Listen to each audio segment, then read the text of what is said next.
രണ്ട് ചെറിയ നേന്ത്രക്കായാണ് ഞാൻ എടുത്തിട്ടുള്ളത്. നേന്ത്രക്കായുടെ തൊലിയെല്ലാം ചെത്തിക്കളയണം, ഒട്ടും തൊലി വേണ്ട. തൊലിയെല്ലാം കളഞ്ഞ ശേഷം ഏറ്റവും ചെറുതായിട്ട് നമുക്ക് അരിഞ്ഞെടുക്കാം. നിങ്ങൾക്ക് എത്ര ചെറുതായിട്ട് അരിയാൻ പറ്റുമോ അത്രയും ചെറുതായിട്ടത് അരിഞ്ഞെടുക്കാം.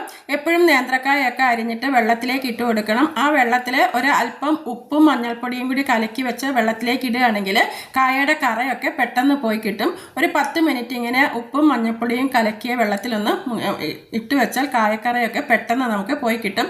ഈ രീതിയിൽ കഴുകി വൃത്തിയാക്കി എടുത്തിട്ടുള്ള കായയാണിത്. ഇനി ഇത് നമുക്ക് വേവിച്ചെടുക്കണം.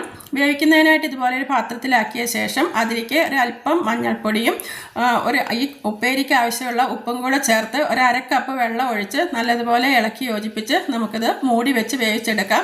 കായയൊക്കെ ഒരു 10 മിനിറ്റ് കൊണ്ട് തന്നെ വെന്ത് കിട്ടും, പെട്ടെന്ന് വെന്ത് കിട്ടും. മൂടി വെച്ച് ഒരു മീഡിയം ഫ്ലെയിമിൽ വെച്ചിട്ട് നമുക്കിത് വേവിച്ചെടുക്കാം.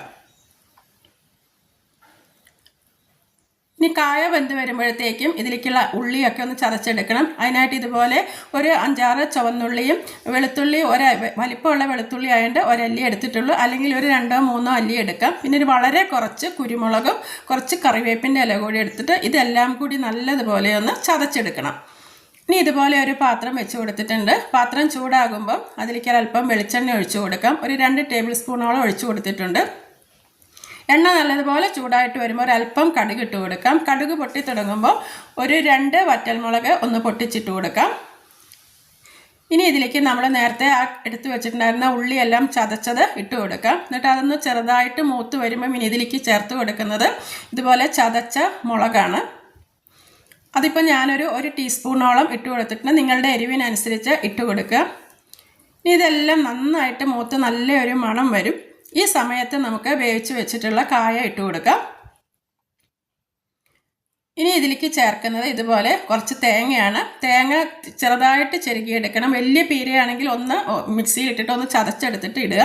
ഇനി തേങ്ങയും കൂടി ഇട്ട ശേഷം നമുക്ക് നല്ലതുപോലെ ഇതൊന്ന് ഇളക്കി യോജിപ്പിച്ച് കൊടുക്കാം.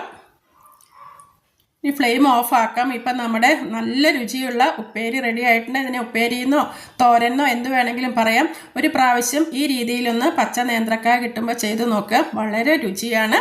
അപ്പോൾ എൻ്റെ വീഡിയോ ഒക്കെ കണ്ട് നിങ്ങൾക്ക് ഇഷ്ടപ്പെടുകയാണെങ്കിൽ ഒന്ന് ലൈക്ക് ചെയ്യാനും ഷെയർ ചെയ്യാനൊക്കെ ഒന്ന് ഓർക്കണേ. അപ്പോൾ ഇനി മറ്റൊരു നല്ല വീഡിയോയുമായി ഞാൻ വീണ്ടും വരുന്നതാണ്. താങ്ക്